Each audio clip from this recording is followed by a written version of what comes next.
is Nawila Salma Shakila, and I'm student of Faculty of Economic and Business, University Pembangunan Nasional Veteran Jakarta. And it is a wonderful and precious change for me to be your master of ceremony in this beautiful morning on Monday, December 30, 2023. Welcome to our big event, How to Make the Economic Sustainable Amidst Political Issues. Give me a big applause for our event today.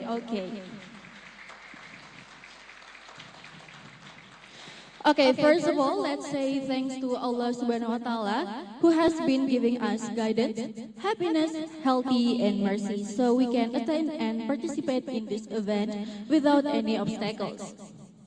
Secondly, praise and salutation upon our Prophet Muhammad SAW who has guided us from the darkness to the lightness. Okay, in this beautiful moment, I would like to welcome the Honorable Mrs. Dr. Jubaida SAMM as the Dean of the Faculty of Economics and Business, University of Pembangunan Nasional Veteran Jakarta. The Honorable Mr. Professor Michael R. Reed of University of Kentucky, Mr. Dr. Amri Firmansyah, SAMM, MAK, MA, MA, MH, CSRS, CSRA, CSB, CRP, as Permanent Lecturer Faculty of Economics and Business, University of Pembangunan Nasional Veteran Jakarta. Mr. Ade Nurrahim, SHIMAIS, CDIF, as Permanent Lecturer Faculty of Economics and Business, University Pembangunan Nasional Veteran Jakarta. Mrs. Indri Arafi Julianisa, SAMA, as today's moderator, and respectable for all participants on this event. Okay, ladies and gentlemen, let's begin this event by singing the national anthem Indonesia Raya and our university anthem Bela Negara. We would also like to invite the audience in this room to stand up for the national anthem, please.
the next agenda, let us pray together with our respective beliefs and religions.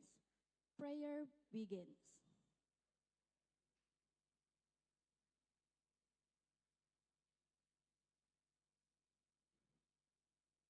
Finish. May Allah subhanahu wa ta'ala make this event beneficial for all of us. Amin. Well, ladies and gentlemen, the next agenda is welcoming remark.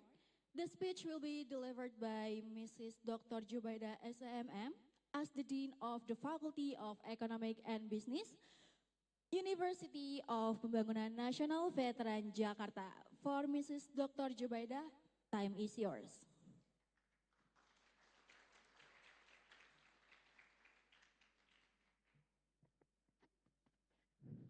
Thank you. Bismillahirrahmanirrahim. The Honorable, the Management Team of Faculty of Economic and Business, Vice Dean, Head of Department, Head of Program, Secretary of Program, and Head of Laboratory. The speakers, Prof. Fritz, Pak Amri, Pak Ade, the lecturer of Faculty of Economic and Business, I see Pak Aswin, and the student who I love and I'm proud with you. Assalamualaikum warahmatullahi wabarakatuh. Good morning, best wishes from us, and I hope all of you in good condition. First of all, I would like to express our gratitude to Allah Subhanahu wa Ta'ala who has given us health so we can attend this meeting. I would like to thank all the speakers, especially from University of Kentucky. Thank you for always visiting UPN Jakarta when you in Jakarta. Thank you, Pak Ade and Pak Amri, like our lecturer from Faculty of Economic and Business. So thank you to Bu Indri Arafi, will be the moderator and personal in charge of this event. Sarangnya Bu. Lalu I hope the student who attends today will get insight and knowledge, and hopefully it can increase your competency when you're graduate. Prof. I apologize, especially Prof. if anything uncomfortable happen when you in UPN Jakarta.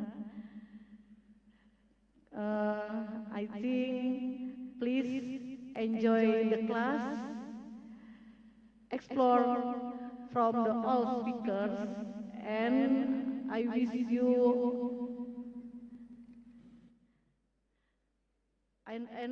you all of will be successful. I think that all. Thank you very much for the attention. Wabillahi taufik walhidayah. Wassalamualaikum warahmatullahi wabarakatuh. Salam bela negara.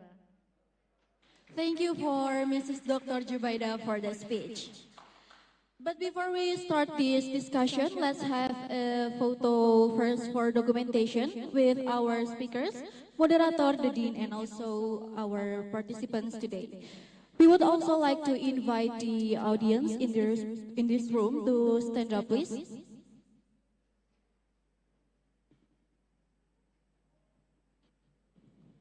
Okay, I will count down this photo session and put your best smile, please. Okay, in 3, 2, 1. One more time. 3, 2, 1. Next with Bela Negara pose with your right hand in your chest. Okay, I will count down this photo session in 3, 2, 1. One One more time. 3, 2, 1. Okay, thank you very much for the photo session. You may sit back. Okay, for the next agenda, I immediately invite our moderator today. Please give a big applause to Mrs. Indri Arafi Julianisa SMM and please take a place to the stage.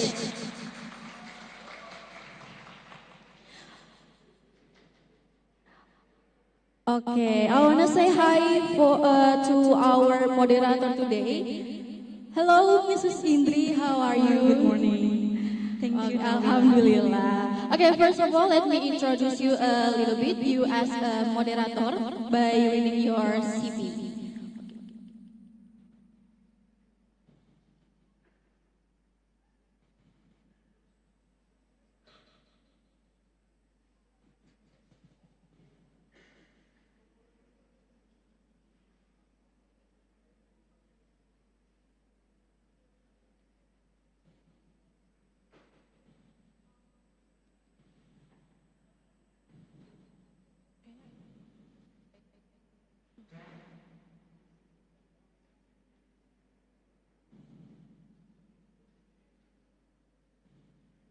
Okay, so let's for the next agenda. So for Mrs. Indri Arafi Julianisa, time is yours. Thank you. Please give a big applause for our moderator today. Okay. Assalamualaikum warahmatullahi wabarakatuh. Good morning, ladies and gentlemen. I'm so happy to see you in this agenda. The Honorable our Dean, Ibu Dr. Jubaida, Dean Fakulti Ekonomi and Business UPN Veteran Jakarta, and all team management in Fakulti Economic and Business UPN Veteran Jakarta. And the Honorable all speaker, Professor Michael Reed, Dr. Amri, and then Mr. Ade Nurrohim. So it's honor for me to lead this event as the moderator, and then it's a good topic for us. You know, every single country always talk about the sustainable. How can we achieve the sustainable? We have a lot of indicators. We have 17 goals in sustainable. But now, economic, we have a problem. We admit some political issue. Political issue is not war. It's not just a war. It's not just about how can every single country defend for the other wars. But it's every single system, every single component. Since the Sustainable Development Goals created in PBB, the organization from the international organization, now here today, we have a title about this topic, how to make the economic sustainable amidst political issue. We have 3 speakers. Let me introduce. First speaker is Professor Michael Reed. Please give the applause for the Professor Reed. You have a seat here, Prof. Professor Reed, he's an emeritus professor from Kentucky University. He has a lot of topic research and experiential knowledge how to other countries face political issue from business and economic aspect. Good morning, Prof. And then our second speaker, we have Dr. Amri. Dr. Amri finished his doctoral accounting from the Trisakti University, and he has a lot of publication based on national index and international index. Please welcome Dr. Amri.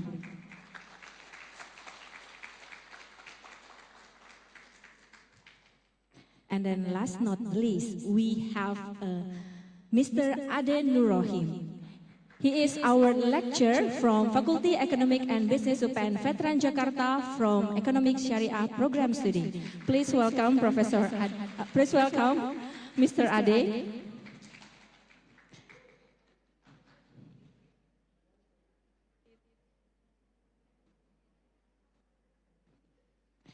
So students, we have a panel discussion. First, every single speaker will speak for 15 until 20 minutes, and then after that we have a panel discussion. One session we have a 3 question from you, our student in this room, and then if we have another question again, we will open for the second session. We talk first for Professor Reed. Are you ready for speak for global issue political? Yes. Please welcome your times around 15 until 20 minutes.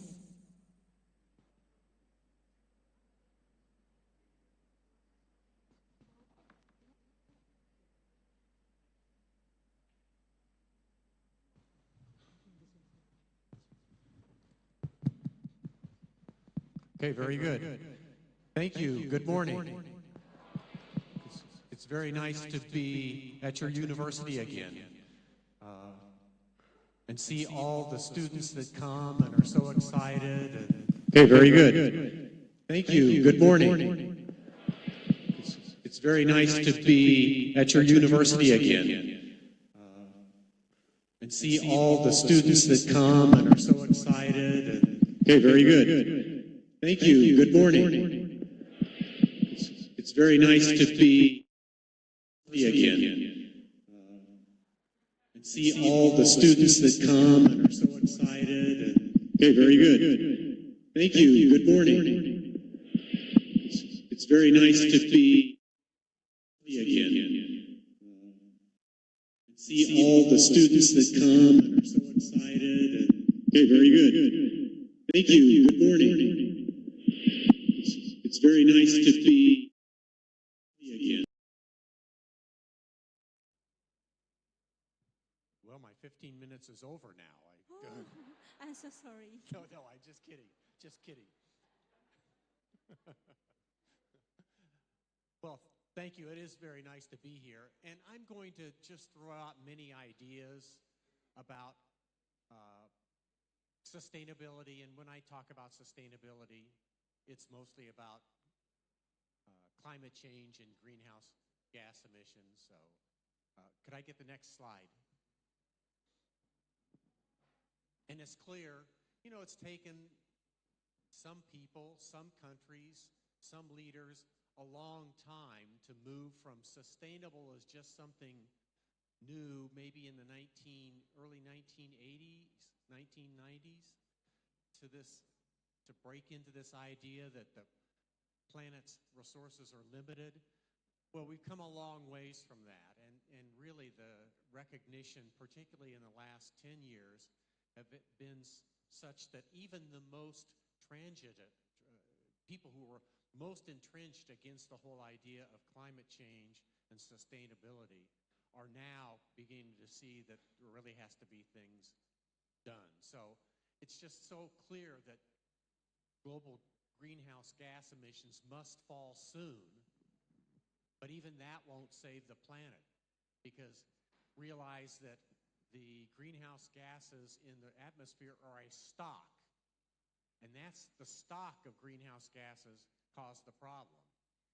So if you're adding to the stock, you're adding to the problem. You aren't solving the problem until you get to a situation where you can net extract greenhouse gases or carbon or methane or other greenhouse gases out of the atmosphere. So it's a big challenge. Go ahead, Lee. So they've got to become negative as much as we can. Well, so what's our problem? This is the source. This is the latest data, if you can imagine. It says 2015, but it's really 2019. And here is where the world greenhouse gases are emitted. And the generally electricity and heat, transportation, manufacturing, construction, agriculture, and so on, with these little places here. But the next diagram, go ahead with the next diagram, gives this in more detail. Okay, so here you have those same ideas that you had on the first one, but you can see that really so there's energy and electricity and heat, buildings and manufacturing, but all of this is energy. So the way that energy is extracted, the way it's processed, the way it's used accounts for so much of this. Now here are what's causing the issues, but here are the activities that are pulling these are what is being consumed in order to do that. So this is where the consumers and businesses as consumers of resources come into play. And there's a disconnect between how these people act and how these people produce. And so it's very difficult. And here on the right-hand side is the type of gas that's produced, whether it be CO2 or methane or nitrous oxide and something like that. So the next diagram. So everybody has a role in reducing greenhouse gas emissions. Consumers, businesses, governments, and every nation throughout the world. We've all got to change, but it's not always clear, though, for those people that were in the middle as to how they can have a meaningful role in all of this. For instance, I might want my electricity generated by solar, but my climate is not conducive to solar. It's cloudy all the time. There are trees all around. How can I make a difference and choose what I want? So that disconnect has to be used. I would like to be able to choose consumer products that might be more green. And businesses tell me all the time that they have green this and green that.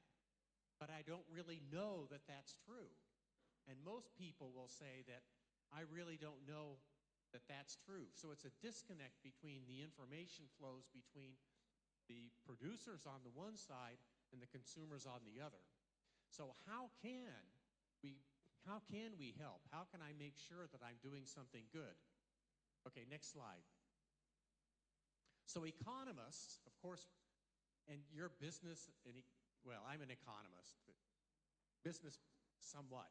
But we would recommend, what you do is you price things such that it reflects its content, its cost of production, things like that. So we naturally think of taxes. And a tax would then be based on every item and force all actors in the economy to recognize the damage that's done, the carbon that's emitted from those activities that I consume all the time. And I will react to that because it's going to increase relative prices.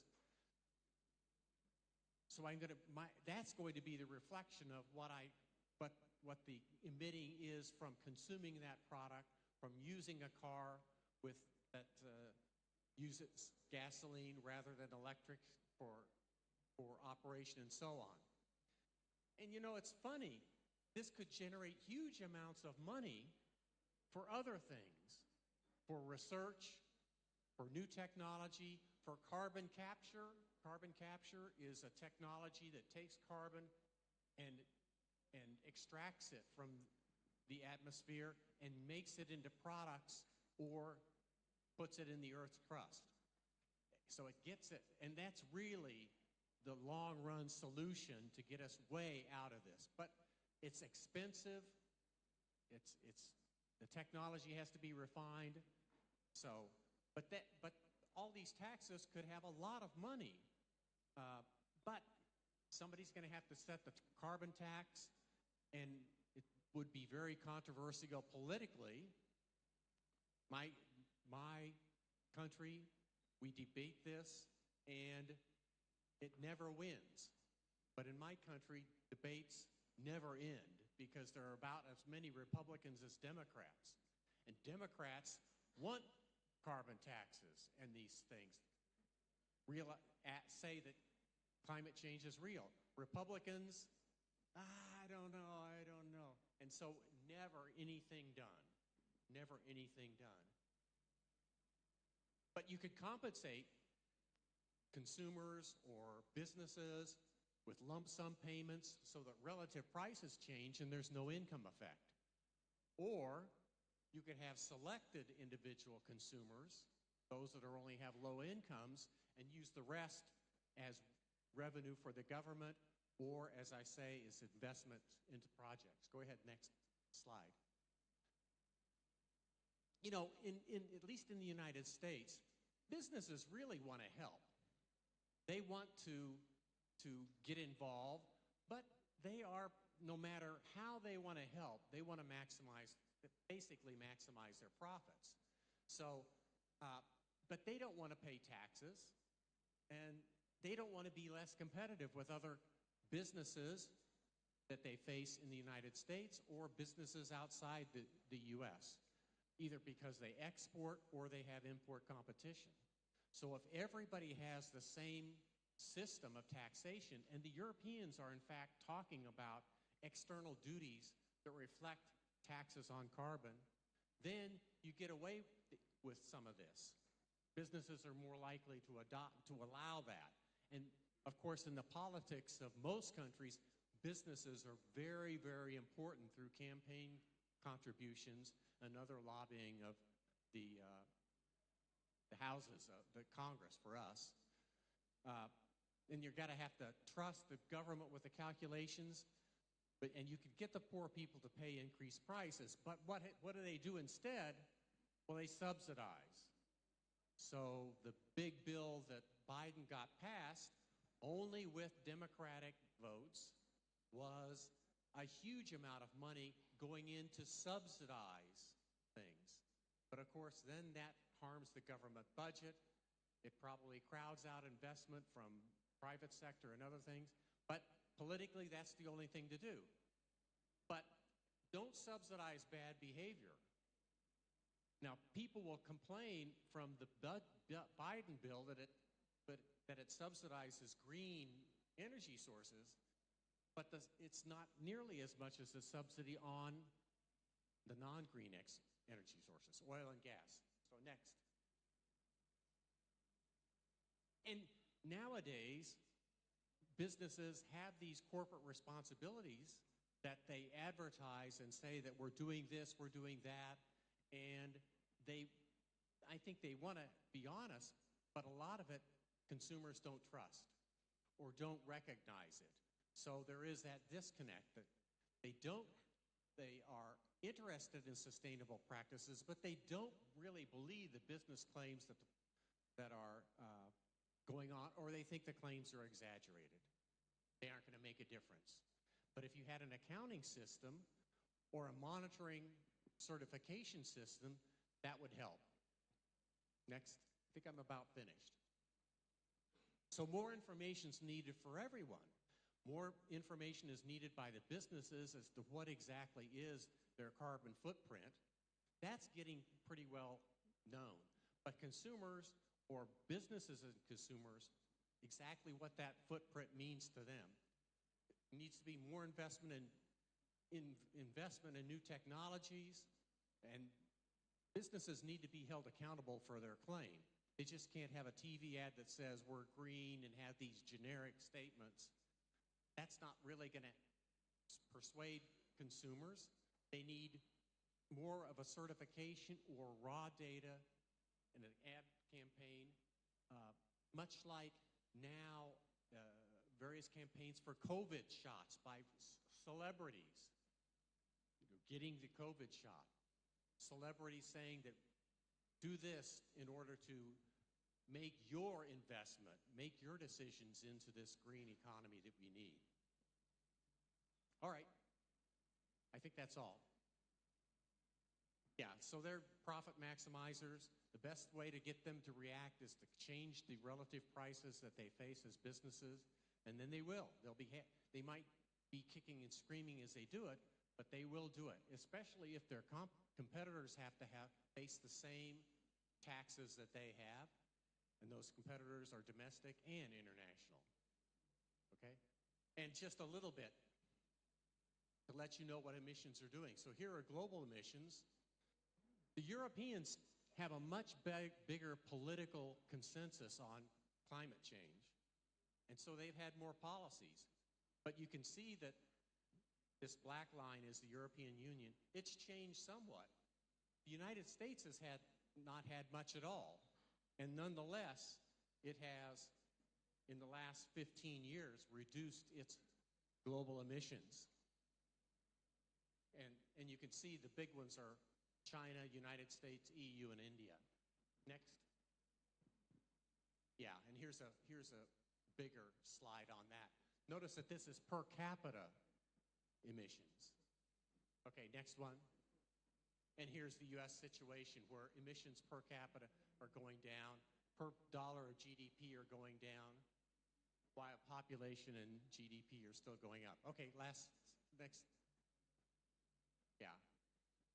So we're starting to make changes. We're starting to make progress, but we have a whole lot more to go. Okay, that's all. So there's a sort of the conclusions, but I think I've taken all my time. So thank you. I look forward Thank to you, the next Professor comments. Michael Reed. Thanks for the good insight for us, but I have a small question for you. You said that do not give the subsidies for the bad behavior. What kind of it? The bad behavior was, okay, so now the U.S. historically has subsidized oil companies. So oil and gas companies, huge subsidies because they argue that, it takes so much money to extract and to explore. So rather than reduce those subsidies, they keep them. So we're continuing to subsidize and encourage oil and gas exploration when we shouldn't. But the green subsidies are okay for solar energy, wind power, and so on. Okay, it's okay. We keep our discussion part. And then we next to our speakers. The next our speaker is Mr. Ade Nurrohim. Please applause for Mr. Ade Nurrohim. Mr. Ade is a coordinator for Syariah Economic Study Program in UPN Veteran Jakarta. Please welcome Mr. Ade. Bismillahirrahmanirrahim. Assalamualaikum warahmatullahi wabarakatuh. Waalaikumsalam. Alhamdulillah wassalatu wassalamu ala rasulillah maba'ad. Dear Honorable the Dean of the Faculty of Economics and Business, Ibu Dr. Jubaida, and dear the speakers, Prof. Reed, Pak Amri, Bu Indri as the moderator, and dear all the lecturers, and also of course the beloved students of the Faculty of Economics and Business. Good morning everyone. Today, it is very great honor for me to deliver and to present these materials. And these materials will be related, we talk about specifically about our country's condition. We talk about the condition of Indonesia currently. And also we try to connect this discussion with how Indonesia to face the sustainable development. In the previous speech delivered by Prof.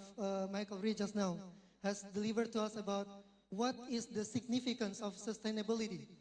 And now, maybe in this occasion, I'd like to deliver this material in very specific perspective. It is from Islamic perspective. Yeah. Okay, next slide, please. Okay, next slide. Because I have only 15 minutes here. Okay. We start from the sustainability and also sustainable development. Of course, as the students of university, we have to know well what is the definition of sustainability. When we talk about sustainability, actually, it defined as ensuring that the needs of the future generations are met, without compromising the needs of the present.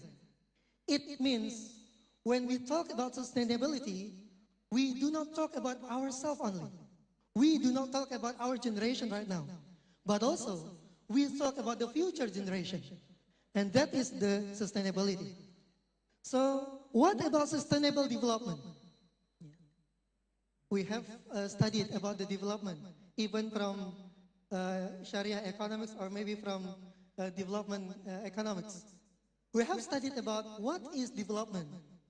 Development is multidimensional aspect from the human resources, from infrastructures, and also including, for example, like education, health, etc.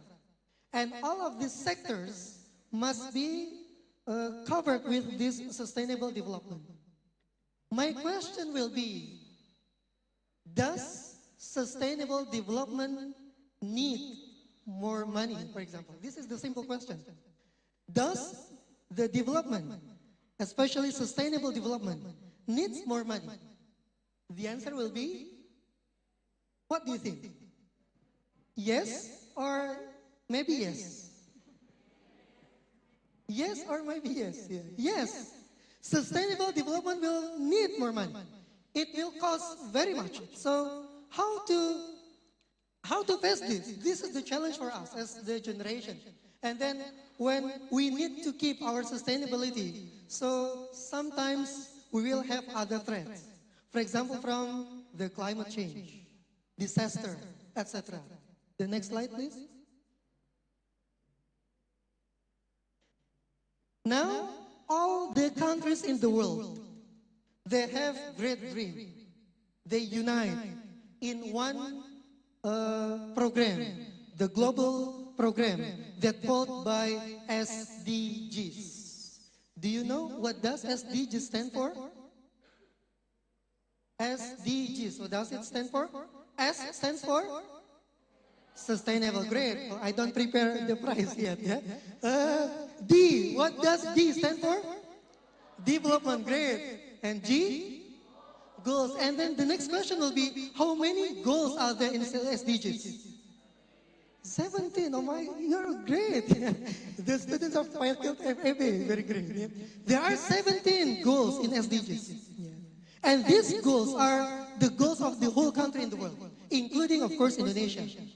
So, this is the agenda of 2030. Yeah. To achieve this sustainable development, provide a shared blueprint for peace and prosperity.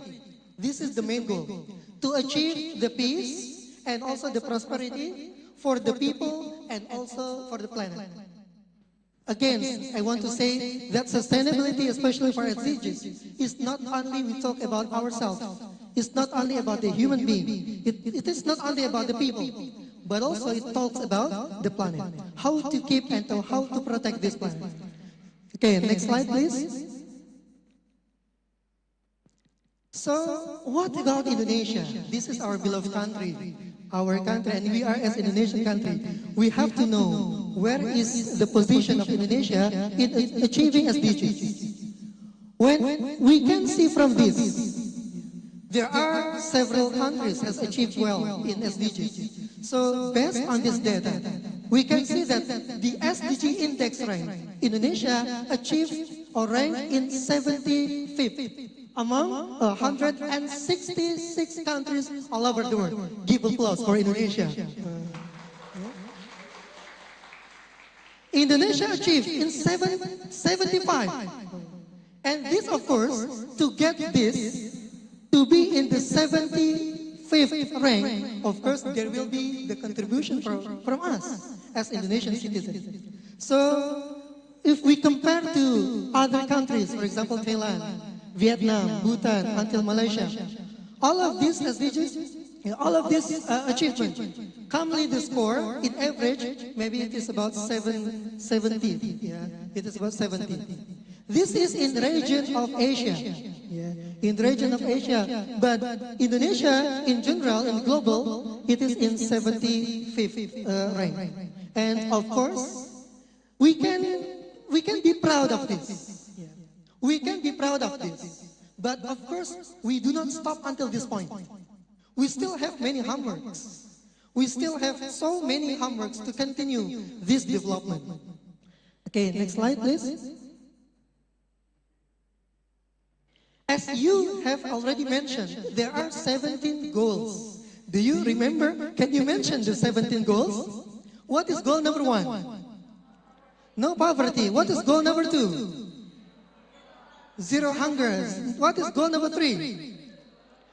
You are great, amazing. Yeah? You can mention all of these goals. Yeah. Now we can see it. Look at this.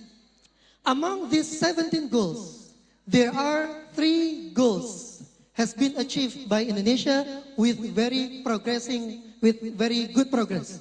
The first in no poverty, goal number 1. It is indicated by the green arrow. The second, quality education. And the third is clean water and sanitation.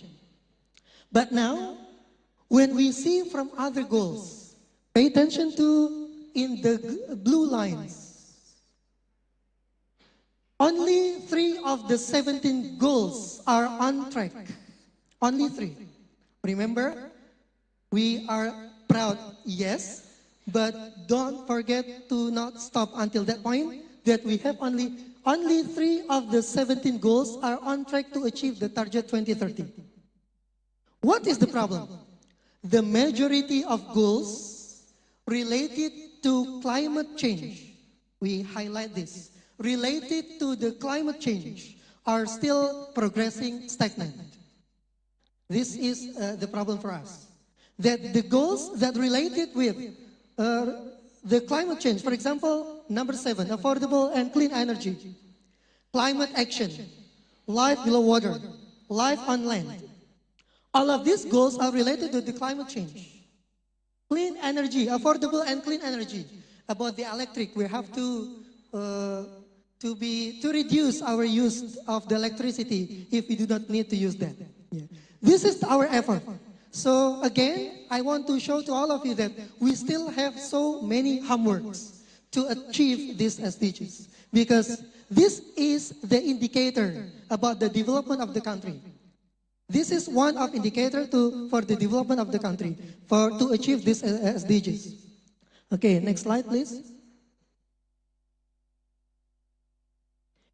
We try to remind you and remind all of us together here about the pandemic that we have faced in 2020. Yeah. Coronavirus, COVID-19 pandemic has led to an unprecedented contraction in the global economic and financial markets. This is also unpredictable. Yeah. This crisis is unpredictable, and this pandemic causes several multidimensional crises. The crisis in the sector of economy, the crisis in the sector of health, of course. Yeah. This is to be the main attention for us. Yeah. How to recover from this pandemic. The world is not on track to achieve the target. Because of this pandemic, many or maybe almost all of countries in the world, yeah, they are not on track to achieve the targets related to these global goals or SDGs because of pandemic. Yeah. We cannot refuse this pandemic because it is unpredictable. So there are 2 main dimensions for handling COVID-19. 2 main dimensions. The first one, to address health. Of course, the first one, because the pandemic, it is about healthy, the first target will be to address the health as the main source of the crisis. So what is the second point? Handling the economic crisis as a domino effect. This is also, again, I want to say that this problem faced by the whole countries in the world. Yeah. Even to recover from this pandemic, the government of Indonesia has a National Economic Recovery Program, which reached 695 trillions. Yeah. 695 trillions. It is so much money. If we have no pandemic, maybe this money will be for your UKT. Yeah? But now, we see that this money has been finished. For what? To recover from this pandemic era. Yeah, from this pandemic. So this is our effort together. Yeah, how to solve this problem together until we are resilient. Yeah, we have to make our country resilient from this this pandemic. Okay, the next slide, please. Also, we talk about disaster. This is the data from BNPB. Yeah, from BNPB says that the number of disasters occurred throughout 2022 reached 3,544. 3,544. So many disasters. This is maybe the signs of Kiamat. So many. So we have to say istighfar so much. Yeah. This so many disasters. Yeah. 3,544. And this, of course, when we can see, the Ministry of Finance estimates that economic loss due to disasters reach 22 trillions. Not billion, not million, trillion. Yeah. 22.8 trillion. Again, this is so much money. Yeah. So how to be resilient from this disaster? Of course, resilience is needed for sustainability. How can we sustainable if we are not resilient? Yeah. We have to prepare for this. Yeah. We have to prepare for this. Okay, so the next point for this, climate change causes extreme and unpredictable weather, as we are feeling right now. Yeah, in very long dry season, right? It is very long dry season. So it causes some unprediction in sectors like agricultural sectors. Okay, next slide. So the main actions for the sustainable development, number one, of course, we have to strengthen economic resilience through optimizing economic potentials. Through economic potentials, we have to be powerful by our economic resilience. How to be resilient in the sector of economy? Of course, we have to optimize our economic potentials that we have. So the second, responsible utilization of natural resources. Don't forget, when we talk about the sustainability, we do not talk about only for our generation right now, but we talk also about the future generation. So the natural resources, we have to optimize those natural resources with the full responsibility. Okay, the next slide. This is the question for us. How should we, Indonesian people, respond to this issue? Again, the question is, if sometimes maybe we will have disaster faced to us, if we have some pandemic, for example, but na'udzubillah, yeah? If we have some other disasters, if we have some other pandemic, we have to be resilient. Yeah. When we talk about sustainability, so we have to have strong and powerful. So how to prepare ourselves from our as Indonesian people, for example, especially. The next slide. Now let us see the great potentials of Indonesia. Indonesia is the top 10 countries with the largest number of Muslims, about 231 trillion. Yeah. Sorry, yes, 231 millions. So Indonesia ranked number 1, yeah, in the top 10 countries with the largest number of Muslims. When we see from the Islamic economy sector indicators, Indonesia is including in the top 15 countries. So which one is Indonesia? Indonesia ranked number 4. Again, applause for Indonesia. Yeah, Indonesia ranked number 4. This is the one of several potentials that Indonesia has. The next slide, please. When we see this number, about 184 billion US dollar, the consumer spent in 2020. With this number, Indonesia represents the largest. Remember, it is superlative. Yeah, in grammar, it is superlative. The largest halal consumer market in the world. Maybe in the world and the hereafter. Yeah? The largest halal consumer market in the world with this number. Yeah. So all Muslims represent the world's largest faith-based consumer base. Again, this is one of the great potentials that Indonesia has. So how to optimize this? Yeah. How to optimize this? Next slide, please. Now, Indonesia is strengthening about the program and also the policy on the halal industry. Yeah. So actually, what is the role of halal industry, especially for the sustainable development? Pushing the role of the halal economy in driving economic growth. Remember, Indonesia has a huge number in the halal consumers. Yeah, about 281 millions. And then with these very huge numbers of the consumer for the halal sectors, Indonesia become the largest market for the halal production. So for this, when we push the role of the halal economy in Indonesia, it will drive the economic growth.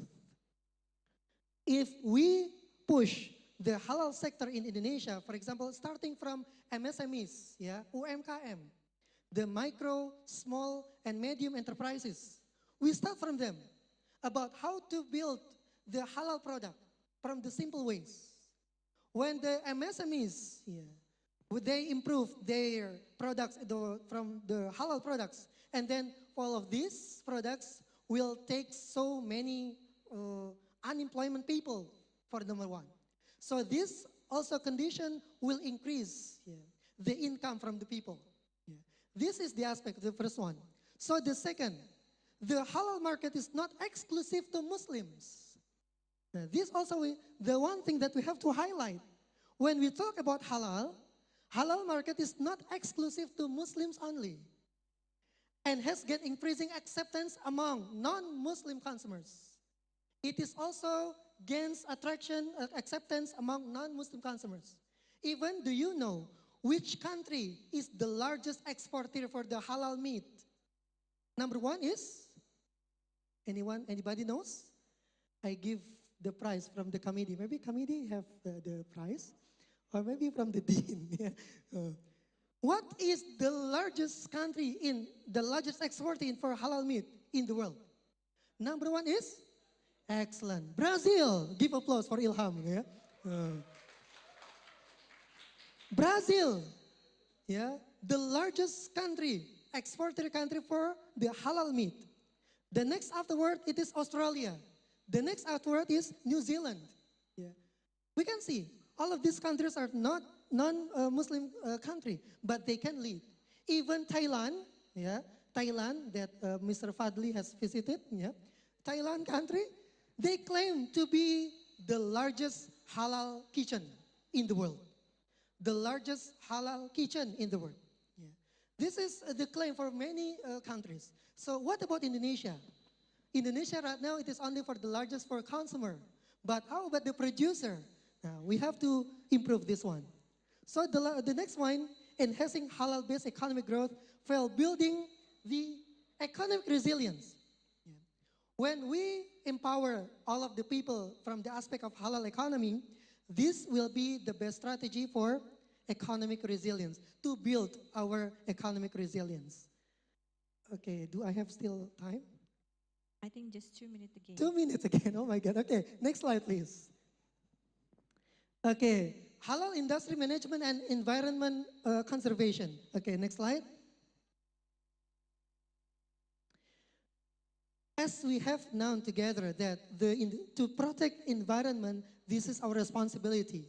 Even Islam emphasized this, to protect the environment. Even forbid to do evil, forbid to do mischief toward the earth. We have to protect this planet. We have to protect this earth. This is mandatory from our God. This is mandatory. Next slide. So when we find this, all the activities are coming from or inside the environment. Starting from environment, the producers can take raw materials. The producers can take raw materials from environment, from the planet, from the earth. And then there will be some residual, some goods and residual. The goods that produced by producer will be consumed by consumers. But not all of these raw materials become the goods. Some of them will be residuals. And from these residuals, there will be some recycled and some will be discharged. And once again, this is our homework, how to recycle, how to minimize the residual. This is our homework. Next slide, please. These the pillars of sustainability, from environmental protection. This is number one. The second about social development, and the last from economic development. I think I need not to explain about this more because of limited time. Next slide. This is maybe the last point, yeah. Strengthening halal industry to support sustainability and SDGs. Halal industry aims to make sure that all mankind achieves, yeah, a better life. This is the goal. Yeah. The goal of halal industry as it is in line with maqasid Sharia, to get maslahah, to get falah. And this is the objective of Sharia, in lines with the objective of halal industry, of course, to achieve the better life for all mankind. And SDGs aim to ensure that by 2030, all people enjoy peace and prosperity. And then we can conclude that the objective of halal industry is in line with the objective of SDGs. And then the large market of Muslim population in all Muslim countries potentially plays a big role in the halal industry for all over the world, yeah, to help achieve the SDGs. So when we strengthen the halal industry from every aspect, from halal food, halal fashion, halal tourism, yeah, halal finance, from all of these aspects, we'll achieve, yeah, to support to achieve the SDGs. The next slide. This is the closing. The closing will be how and what can we contribute? The students of university, all of us as the agent of change. You are the agent of change. You have the great task. You have the great responsibility. The first, you have to do the halal lifestyle. Not only K-pop lifestyle, yeah? Not only about the Korean lifestyle, but how to build the halal lifestyle. Besides after that, we have also to build ourselves with the sustainable lifestyle. Starting from the drinks, always bringing tumbler, yeah? We reduce to use the plastic. This is our sustainable lifestyle, yeah? And promotion of halal sustainability and the loss, of course, with the synergy and collaboration among all parties, including the students of university. Okay, the next slide. We still have something? Nothing. Okay, I think that's all from me. Inshallah, we as Indonesian citizens, especially for us as the students of university, can contribute well to enhance, yeah, this halal industry aspect, especially to support the SDGs of Indonesia.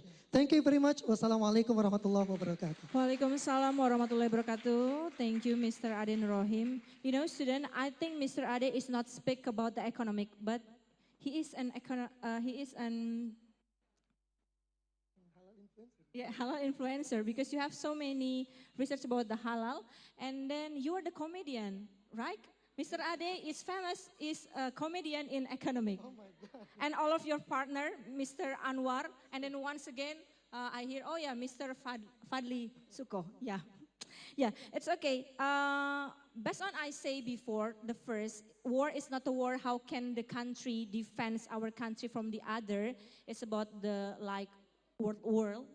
But it's about how can we face an uncertainty condition, such as you said about the COVID-19.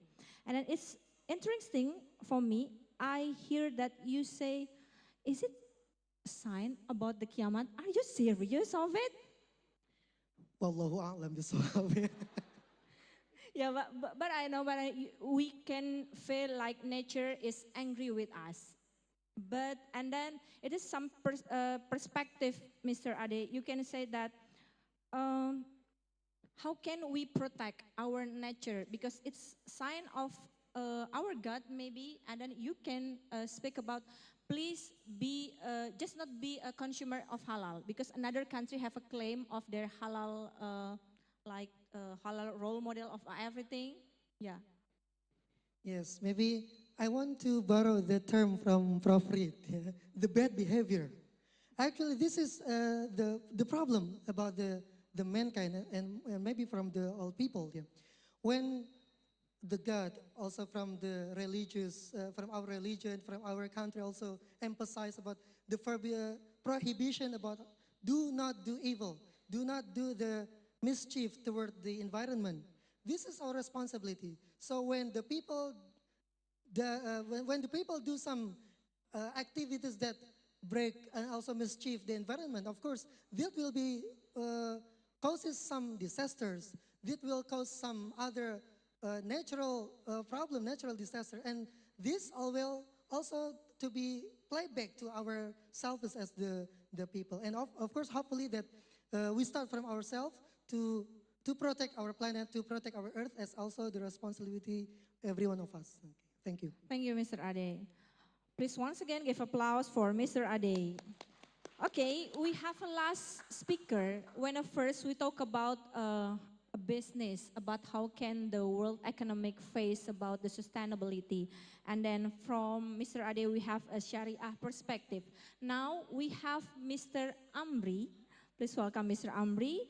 You will talk about how the financial in our country protect our sustainable economic. Please welcome Mr. Amri. Okay, thank you, Bu Indri.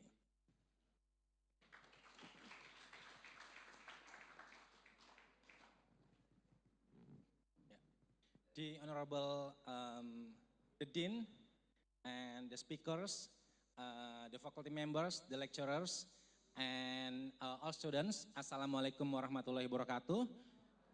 Yeah, good morning everyone. Okay, it's my pleasure to stand in front of you to present the topic concerning financial strategy of Indonesian government in facing the crisis. Okay, next slide please. Yeah, okay. Lately, we saw dynamic conditions or economic dynamics worldwide. So next slide, please. Okay, the decreasing of global economic growth is occurred. So the causes are high inflation. So many countries in the world experience high inflation, including United States, UK, Brazil, European countries, and Asia countries. The weakening of the Chinese economy because China is #1 motor economy in the world. The third one is commodity price volatility, especially in energy, food, and agriculture sectors. The fourth, unfinished Ukraine-Russia war, and also a war in Palestine, shock due to climate change and the risk of debt distress. Okay, next slide, please. Okay, the major countries post-pandemic recovery are still slow below initial expectation. So this figure shows that US economic growth, Europe economic growth, and China economic growth. So from 2021 until 2023 is still decreased. Because in United States, long-term high interest rate policies are starting to have an impact on the economic slowdown in the United States. In European countries, high inflation in Europe due to rising energy prices weakens economic activity in Europe. And China's economic growth in Q2 2023 was still lower than market expectation. Next slide, please. Okay. How about Indonesia? Yeah, from this figure, Indonesia's economic growth in 2023 is expected to be slower than previous estimation. So if we have a look in 2023, the economic growth in Indonesia is approximately 5%. It's associated with international institution projection such as IMF, World Bank, OECD, and Bloomberg consensus. So public consumption is estimated to remain quite strong in line with controlled inflation. Building and non-building investment is starting to expand and export performance slowed in line with global weakness. And Q4 GDP growth has the potential to slow the level below 5%. Full year 2023 is estimated to have a potential of only 5%. Next slide, please. So how Indonesia government face this condition? Indonesian government have several policy packages. So the first one is policies respond to control inflation, stabilizing prices, and maintaining purchasing power. The government should maintain the availability of food supplies, including rice. The government of Indonesia should maintain the food price stability and control inflation, also protecting the consumption of poor and vulnerable communities. The second policy is MSMEs, micro, small, and medium enterprises policies package. So the government should increase access to credit or financing to MSMEs that is feasible and non-bankable MSMEs, as well as government of Indonesia should increase the productivity capacity of MSMEs. And the third one is bridging financing for MSMEs to move up to a class or become financially independent of MSMEs. Okay, the third policy concerning housing sector policy package to support economic growth. So the government of Indonesia should increase access to livable housing that is affordable for low-income communities. So it will be effective and stability, a stable fiscal instrument are needed to accelerate increasing access to housing for low-income communities. Okay, the potential for additional state expenditures in state budget in 2023, so government should provide energy subsidies, fertilizer subsidies, and interest subsidies for people's business credit. Okay. Next slide, please. So if we have a look to Indonesia's 2024 state budget policy, so there are the principles. Okay, next. Yeah, Indonesia faces economic dynamics, development challenges, and development agenda. So Indonesia should respond those conditions by using state budget as shock absorber. Yeah, it's related to stabilization function, and state budget as a development agent. It's associated allocation function, as well as state budget as development agent as allocation functions. Okay, next. So the fiscal policy team in 2024, for state budget of government of Indonesia is accelerating inclusive and stable economic transformation. So it's related to Indonesia's vision forward 2045, or Golden Indonesia. It's consists of a short-term strategy and medium-long-term strategy. So short-term strategy consists of inflation control. It's related to price stability, elimination of extreme poverty. The third one, reducing the prevalence of stunting and increased investment. So it's associated with strengthening stabilization and distribution function. And medium and long-term strategy, it's regarded to human capital gap, infrastructure gap, and institutional gap. So it's associated strengthening the allocation function. So in the future, Indonesia has economic transformation. So we can see here that Indonesia should have a high productivity, high value added, clean and green environment, or broad-based in an inclusive economic basis. So it's associated with Golden Indonesia 2045. Okay. Thank you. That's all my presentation. Assalamualaikum warahmatullahi wabarakatuh. Waalaikumsalam warahmatullahi wabarakatuh. Please give applause for Mr. Amri. Thank you, Mr. Amri. We have a discussion, right? Please, student, you have one session. The first session, I give you three three questions, yeah, for all you student. Who will be the first? Please raise your hand.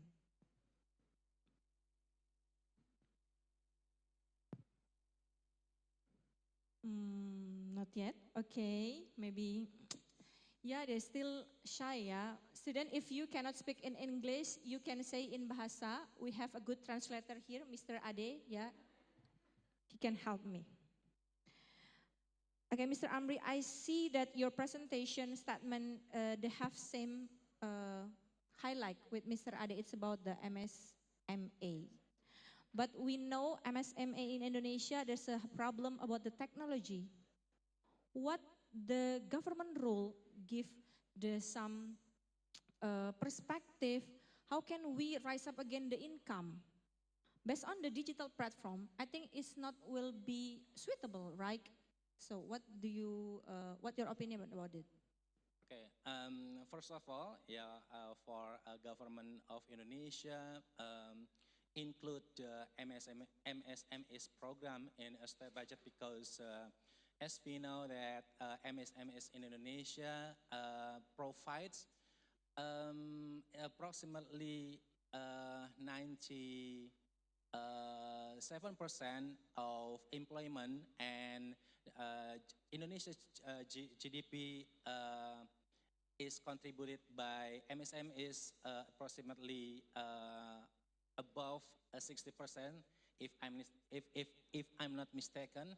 So MSM is essential right now in government, yeah, in government perspective.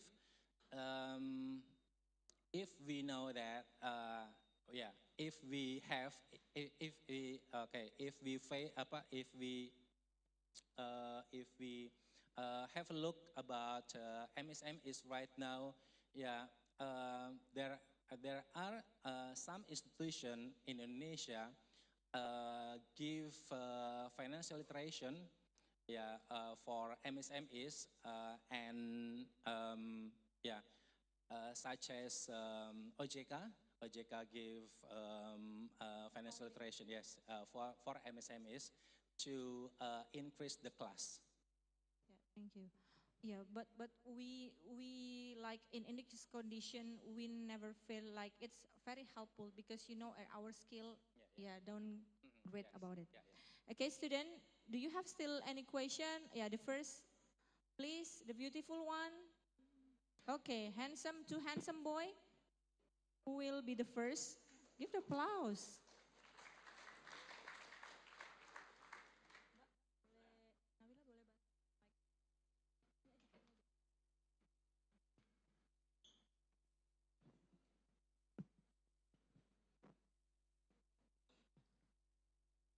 Uh,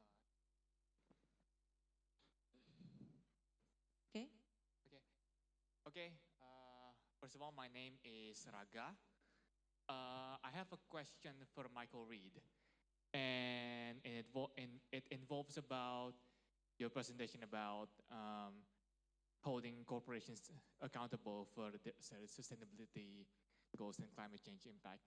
I think you mentioned briefly in that presentation about, like I said, there should be an organization that holds corporations accountable for their climate change promises and sustainability promises.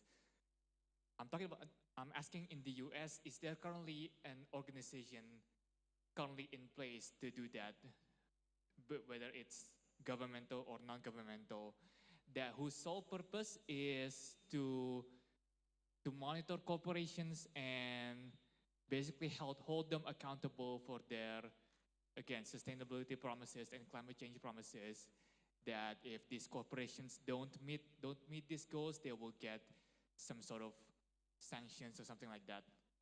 Is there only an organization in the US for that? And if there isn't, do you think that's a good solution? Thank you. Yeah, thank you, Raga. Professor Reed, are you available to answer the question? Thanks. The short answer to your question is, in terms of government, no. Because there's no legal requirements for them to meet the objectives. They're self-imposed. However, there are two elements of society that help out. One is the media. So the media will do investigations, but they're going to be hit and miss. They'll be on certain companies. A well-known company that makes all these claims, and then they're investigated by the media. There are newspaper articles, TV, and then that sort of exposes that they haven't done very much at all towards what they're saying.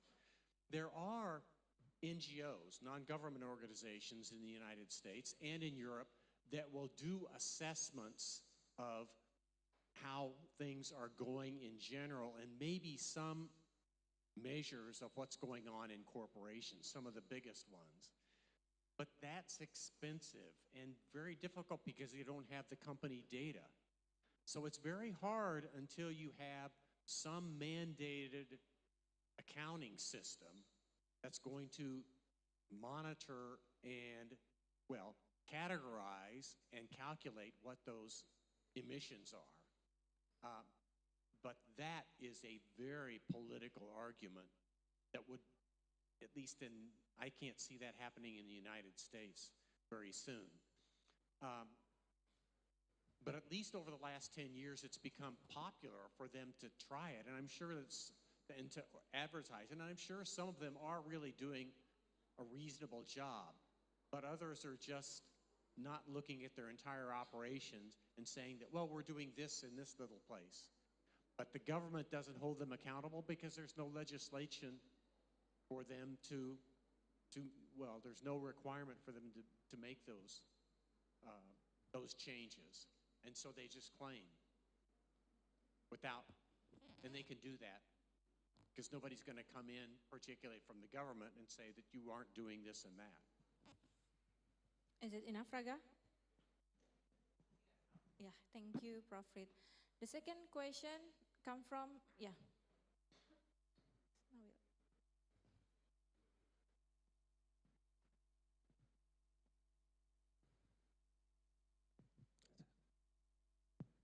Yeah, thanks for our presentation. I want to asking for Pamri. I mentioned one. Can you say what is your name? Oh yeah, sorry. My name is Eko Rifandi Mulana. What? Eko Rifandi. Yeah.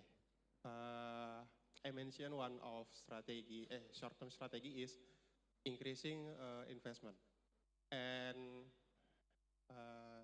now the BI rate increasing 6%. And how about investment in Indonesia? And I think this question. How the BI rate is increasing 6%, and how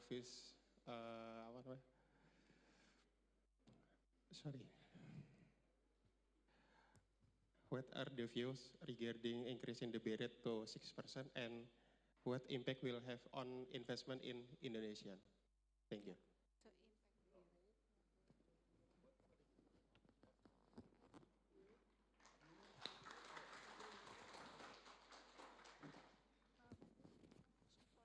Yeah, it's okay. For you? You can start. Okay, so yeah, it's very important in order to make investments because it sets up the infrastructure where you can have access. So many people in the United States might want an electric vehicle, but there are two constraints that they feel they face. One is that there's not enough vehicle production currently, but they are ramping that up by investment in particularly battery manufacturing in the United States and other places so they can get the components that are needed. But you also need charging stations. The United States, of course, is much like Indonesia. Everybody has a car. Everybody has a car, and they go around a whole lot. The industry would like to convince them that all you have to do is charge it every night at your home. And so They encourage them that don't look so much at what infrastructure is outside, put the infrastructure in your home, and that will be okay. But many Americans use their cars to go long distances. And so they're very reluctant, and some of the people who are not particularly pro electrical vehicles will say, oh, we don't have any charging stations, or we don't have enough nickel to produce the batteries, or we don't have this, or we don't have that. But the issue is you've got to make these investments now. And you've got to invest in technologies that will overcome the constraints. So for instance, you don't need, not all batteries are nickel batteries. You can use sodium or other batteries for certain purposes and nickel for others. So it's just a matter of getting the incentives in for people to make the investments that they want to make, but that has to be precluded by business decisions that are going to put up the infrastructure that it can operate that way. Thanks. Okay, next, Mr. Amri will answer. Okay, infrastructure is very important in Indonesia because it will drive the investment, either domestic investment or foreign investment, so that the government of Indonesia always provide a balancing fund to regional government or local government to provide infrastructure, because infrastructure is one of the basic needs communities or people in around Indonesia.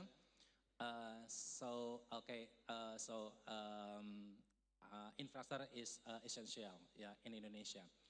Related to MSMEs, MSMEs right now is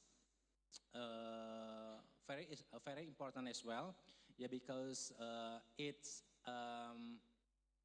contribute in Indonesia economy. It's related to creative economy right now after in the fourth industry revolutions, and it provides about 97% of employment in Indonesia. So government of Indonesia boost the MSMEs by giving or providing interest subsidies for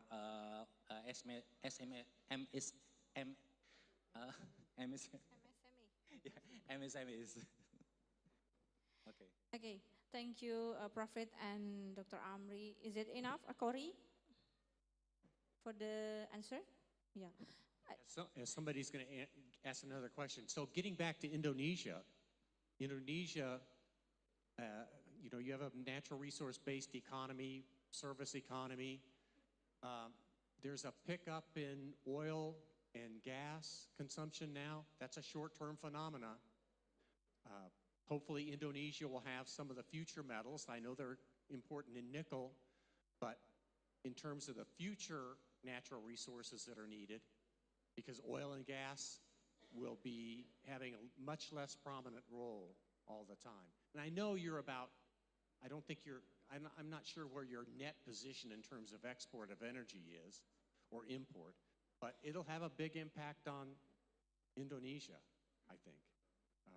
Or it should, it better, these transitions to other energy sources for cars and transportation. Yeah, thank you, Prophet.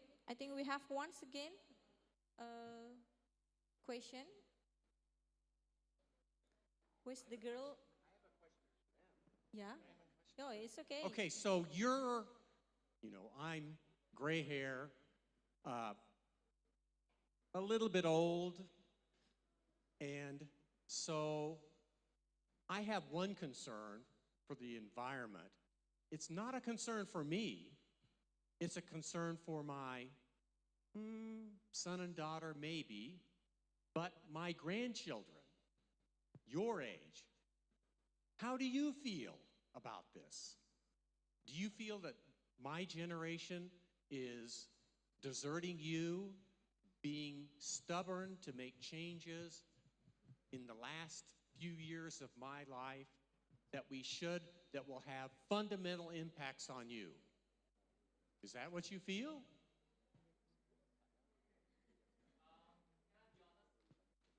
Yeah.